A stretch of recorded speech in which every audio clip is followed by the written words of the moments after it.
we have sufficient habitat, maybe 150,000 square kilometers or 200,000 square kilometers of potential tiger habitat.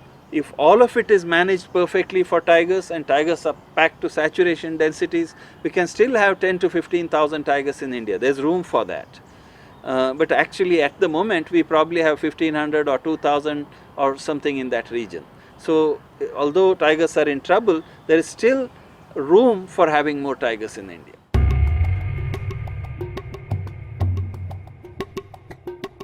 I would say the biggest single threat across the country is hunting of their major prey species, mostly by local hunters. This is hunting of deer, wild pigs, gaur and species like that. This is the reason why large stretches of the country, there are forests where tigers could live, but these are empty forests. Tigers cannot live there, reproduce there because the prey has been killed off. That is one big threat. The second threat is where we have thriving tiger populations, where they are reproducing because the prey is there because of some degree of protection. These populations are being targeted by tiger poachers. The third big threat that they face is actually shrinkage and fragmentation of their habitat. Forest encroachments that are sometimes regularized, huge new infrastructure projects that are coming in, like highways, pipelines, mining projects that are either removing habitat or disrupting it and breaking it up. The fourth level of pressure on habitat is a slow degradation of the habitat. This happens because of overuse from rural sector, like excessive cattle going in, people collecting fuel wood, people collecting forest products like amla fruits and various other things. All these are degrading tiger habitat. So there are a variety of threats. Tiger numbers can rebound if we do a few things that are actually holding the numbers down right now.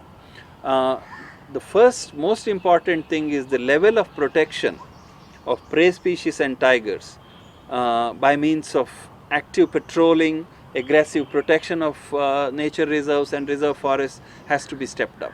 Right now what has happened is over time the commitment to protection has declined.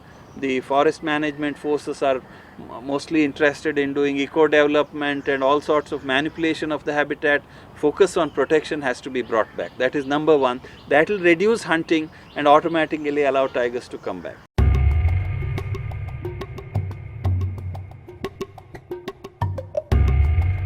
One of the key elements of removing conflict is, since tigers can't be relocated elsewhere and put in cities, is to voluntarily relocate settlements, and this can be done.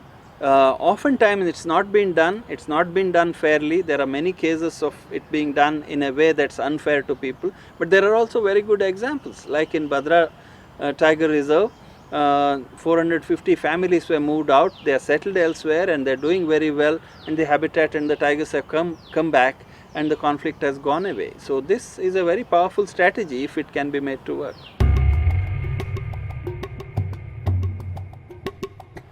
Civil society groups, whether individuals or NGOs, can be powerful tools for tiger conservation. We have very good laws, we have very good systems, and we have people put in charge of protecting tigers.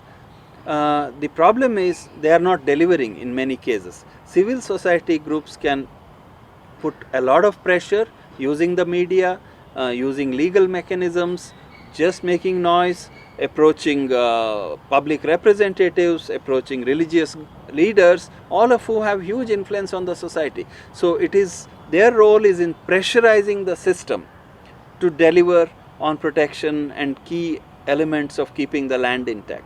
The other role they can play is where there is conflict between people and tigers. They can intercede on behalf of people. And for example, voluntary relocation, rather than the government doing it, civil society groups who are committed to human welfare can do it 10 times better. So they should get engaged in that. Educating people. Often people destroy wildlife out of greed, and that needs to be stopped with force, but often they do it without being aware of the damage that they are causing to themselves. So civil society groups can play a big role in education. So there's a number of activities that they can do to reinforce what the government is doing.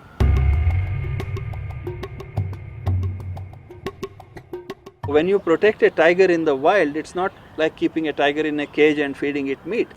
Together with it, because of this ratio, one tiger requiring 500 prey, when you protect a viable population of say 100 tigers, you're protecting vast amount of land, other plant species, other birds, insects, pollinators, the entire complex ecology, which has both ecosystem service benefits, it has biodiversity, potential resource benefits, and as we increasingly are realizing, a lot of the global warming and related problems have come because we have removed natural cover from a lot of Earth's surface. So there's an immediate need to bring that back, and tiger can be a very powerful symbol in these parts of the world on that, putting the natural cover back on the Earth.